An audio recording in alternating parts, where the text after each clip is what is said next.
Chapter 2 The Puppies Arrive. Cruella de Vil's dinner party took place in a room with black marble walls and a white marble table. The food was rather unusual. The soup was dark purple, and what did it taste of? Pepper. The fish was bright green, and what did it taste of? Pepper. The meat was pale blue, and what did that taste of? Pepper. Everything tasted of pepper, even the ice cream, which was black.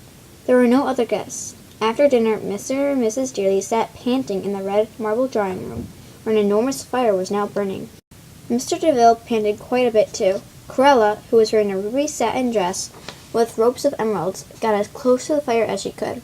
"Make it blaze for me," she said to Mr. de Vil. Mr. de Vil made such a blaze that the Dearlys thought the chimney would catch fire.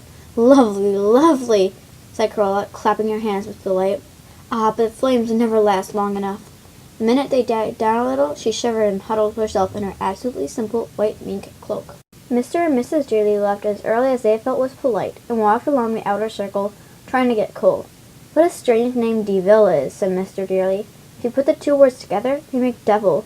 Perhaps Cruella's a lady devil. Perhaps that's why she likes things so hot." Mrs. Dearly smiled, for she knew he was only joking. Then she said, "Oh dear, as we've dined with them, we must ask them to dine with us. And there are some other people we ought to ask. We'd better get it over before Mrs. has her puppies. Good gracious, what's that?" Something soft was rubbing against her ankles. "It's Cruella's cat," said Mr. Dearly. "Go home, cat. You'll get lost." But the cat followed them all the way to their house. "Perhaps she's hungry," said Mrs. Dearly.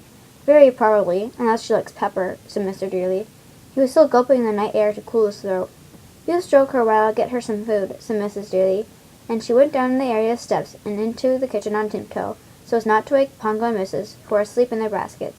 Soon she came up with some milk and half a tin of sardines. The white cat accepted both, then began to walk down the area steps. "Does she want to live with us?" said Mrs. Dearly. It seemed as if the white cat did, but just then Pongo woke up and barked loudly. The white cat turned and walked away into the night. "Just as well," said Mr. Dearly. "Cruella would have had the law on us if we took her valuable cat." Then they went down into the kitchen to receive the full force of Pongo's welcome. Mrs., though sleepy, was fairly formidable too. There was a whirling mass of humans and dogs on the kitchen hearthrug, until Mrs. Dearly remembered, far too late, that Mr. Dearly's dress suit would be covered with white hairs.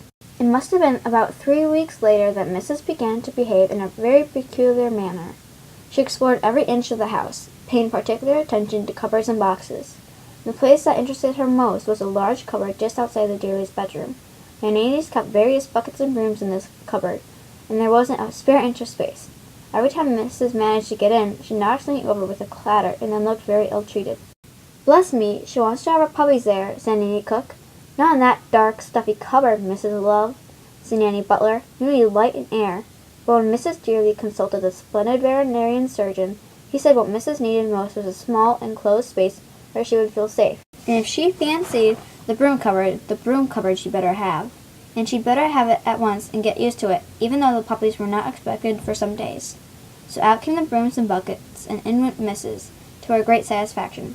Pongo was a little hurt that he was not allowed to go with her, but Mrs. explained to him that mother dogs like to be by themselves when puppies are expected, so he licked his wife's ear tenderly and said he quite understood. "I hope the dinner party won't upset Mrs.," said Mr. Dearly, when he came home and found Mrs. settled in the cupboard. "I shall be glad when it's over." It was to be that very night. As there were quite a lot of guests, the food had to be normal, but Mrs. Dearly kindly put tall pepper grinders in front of the de Vils. Cruella ground so much pepper that most of the guests were sneezing, but Mr. de Vil used no pepper at all, and he ate much more than in his own house. Cruella was busy peppering her fruit salad when Nanny Butler came in and whispered to Mrs. Dearly. Mrs. Dearly looked startled, asked the guests to excuse her, and hurried out. A few minutes later, Nanny Butler came in again and whispered to Mr. Dearly. He looked startled, excused himself, and hurried out. Those guests who were not sneezing made polite conversation. Then Nanny Butler came in again. "Ladies and gentlemen," she said dramatically, "puppies are arriving earlier than expected.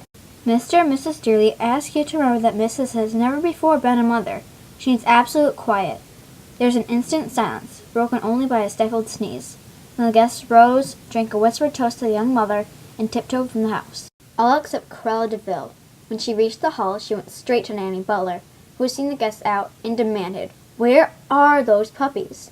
Nanny Butler had no intention of telling, but Cruella heard the Dearlys' voices and ran upstairs. This time she was wearing a black satin dress with ropes of pearls.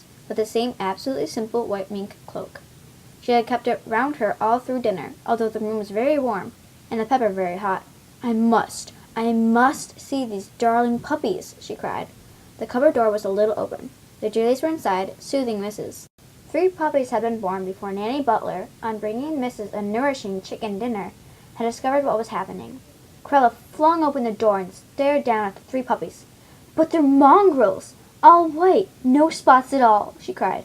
"You must drown them at once." "Dalmatians are always born white," said Mr. Dearly, glaring at Cruella. "The spots come later." "And you wouldn't drown them even if they were mongrels," said Mrs. Dearly indignantly.